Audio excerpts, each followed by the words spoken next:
Hi everyone, my name is Lily and welcome back to my channel. Today I am doing expression challenge, expression warm-ups. Yeah, that. I'm doing that. I need to work on expressions more because I'm working on a webcomic, and something I learned that I lack is dynamic, interesting expressions. And if you don't know this, as an artist, I'll let you in on the secret. No, if you don't know this, the only thing more expressive than the face is the hands. That's something I need to work on too, but today we're doing faces. What I did was I found I found a expression chart that I rolled randomly, and I made a list of my characters and my boyfriend's characters. I rolled randomly for both, and I drew the character making the expression that I rolled. Pretty simple, pretty straightforward. Yes, that's what happened. So I learned after I started that the expression sheet I found was actually like confused and angry. I think confused and hurt, maybe. Anyway, I forgot who I don't even think I knew who the artist was when I got it, but anyway, thank you for whoever made it. I used it, and if you know which one I'm talking about, then let me know and I will give due credit. But anyway, yes, okay, so expressions are important. They're not only important for webcomics, but they are important because they convey emotions. And that's what people relate to, emotions, right? And what is art? You know, you're supposed to relate to it. In my opinion, that's what I think. So I practiced this, and it was a lot of fun, and it was a lot different than I normally do, because I like to make expressions where the faces look pretty. I like to make my characters look pretty, or handsome, or whatever, to look nice, right? But some expressions, just in general, are ugly. Like crying is ugly, angry is ugly. Most expressions aren't gonna make your character look pretty, and I learned that recently, and because I focus so much on making what I draw look pretty, I've really faltered in making it look real and making it look relatable, I think. So I'm gonna work on that. Something that I need to work on for sure. So that being said, I hope to do more of these in the future, and I did this, oh yeah, I wanted to say something really quick. It's not going to be really quick because I've recorded this 30 times, but I know what I'm about to say. But you can see from the very first one that I do to the very last one that I do, the progression of how warmed up I become, of how easily I draw the things. You can see how more comfortable I become with drawing things the more I do them. And I wanted to talk about a little bit in this video how important it is to warm up before drawing.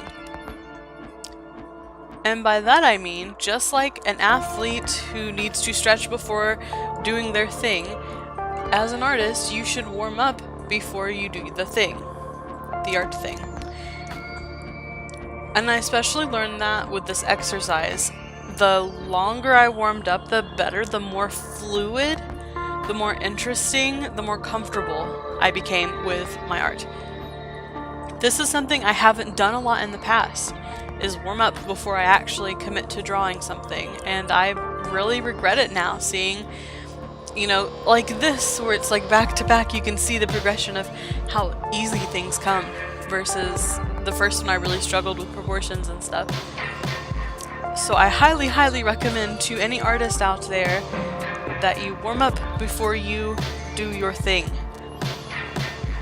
That being said, I do want to put a little disclaimer here. If you warm up with full pieces, it kind of loses the point, doesn't it? I see a lot of artists do that, where they'll sit down to warm up, and then they'll finish their warm up. And it's fine to be inspired by your warm-up and to want to go back to it later. I think that's actually great if you can, you know, draw something loose and nice that you want to finish, but the point of a warm-up is not to finish it, it's to get you in the mood to draw. It's to get your mind flowing and the arm and the wrist, the fingers all warmed up for the arts. So, yes, I wanted to say that because again, it kind of defeats the purpose if you finish your warm-ups, you know? You don't rely on stretching to you don't stretch across the finish line, I guess. I don't know, that's a weird analogy. But I think you can get my point. Anyway, really quick, I do want to also say my characters here. There's Desmond, there's Lily, there's Lolly. The fourth one is Euthanasia, she's my undead girl. The fifth one, which was my favorite one, was Aloe. The sixth one was Fia. This one is Andromeda. This one's actually my least favorite. And the next two characters are my boyfriend's characters, Fern and Vaf. And then the last one's my character, Hansel. I'll talk a little bit about the last two when I get there.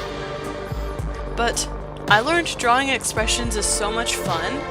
You can really be, well, I guess to say you could really be expressive with your expressions is a little redundant, isn't it?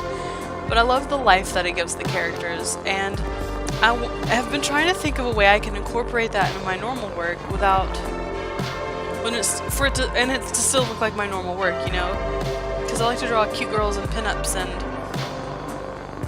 pretty characters, and to incorporate dynamic and interesting expressions into that will be a little bit of a challenge.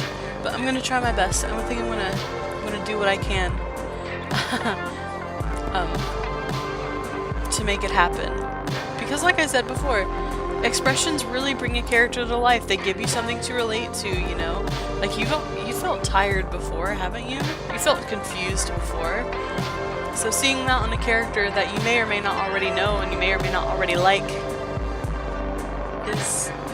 it's nice. It gives you something to, you know, oh yeah, that's me. I do that too, I guess. I don't know why I'm explaining that. Like, that's obvious to 99% of people, but the more I work on my goals, the more I'm realizing these things. So, sorry if you just listened to me for like 9 minutes rambling about stupid stuff. My apologies. Please bear with me. Okay, we're to the last two now. This is my boyfriend Lucy's character Vaf, and she's an Ocularis, which if you don't know was the species that I created featured in my original webcomic Infrared/Orbital, and is for all intents and purposes my magnum opus, which is why I have stopped progress on it as of right now. If you want more information on that, you can go back and watch my chatting about webcomics video or whatever. I'll link it below. But she needed a redesign. He wanted a redesign because he hadn't really used her much, and he wants to. So the reason you see me go through a couple different iterations and ideas for her is because as I was drawing the expression, I was also trying to redesign the character to his specifications. And I did that with the last character too, which, to be honest, for him is very overdue. I think this has also just occurred to me as of recording this. I need to, in my warm-ups, I think I want to start trying to draw more guys, because if they're just warm-ups, then they're not really like official. Like, I don't have to feel the pressure to finish them. And I need to practice it anyway, so I don't know, maybe we'll see. Also, that one of Aloe is my favorite, so that's why I wrote LOL next to it. Okay, so this one is Ansel, and he's one of my oldest characters. Him and Desmond they've always been a pair. He's supposed to be rather androgynous. He's always been kind of a douche, kind of a dick, to be honest, pardon my language. A total jerk. But yes, he is androgynous, really a more masculine presenting androgynous character. He's one of my only characters like this, because most are cis, and that's nothing personal, it's just okay, so really quick, my thing is I don't want to make a character that I have no experience of writing, so that's why most of my characters are cis, because I'm cis. Okay, just throwing it out there. If any trans person wants to talk to me about their experiences being that way, please do, because that can help me incorporate it into my writing. Anyway, this character, I really struggled with his hairstyle. I just did that and it kind of looked like Rio from what's the name of the anime? Devilman Crybaby, especially with a scarf, and it was just too much. So then I thought maybe I'll give him short hair like a faux hawk. And no, I realized I can't draw short hair. So I eventually decided on this sort of fade into like really long on top. You guys, I'm sure, have seen this style that I'm talking about. Like, it's really popular right now. A lot of people are doing it. I like it too because you could also flip it up into a pompadour, which is another thought I had. I really want to give him a pompadour, but I can't really draw it very well. We'll see where that goes. But I'm really satisfied with how his mini redesign came out. Oh, also he doesn't actually have heart-shaped irises. That's just the expression that I rolled had them, so. And I also tried to give him finger guns there. Just bad. Anyway, that about wraps it up. Sorry, thank you for listening to my rambling. You guys, I recorded this video probably 3 or 4 different times, and PremierPro crashed on me every single time, so thank you for bearing with me. Thank you for listening. Thank you for watching. And a big special shout out to my patrons, Radiant, Luciferes, and my dad. Thanks, Dad. I'll have all of their information, or all their Twitters linked below. You can definitely go check them out. They're all creative people. They're all wonderful. And I hope you guys have a wonderful rest of your day. And I'll see you in the next one.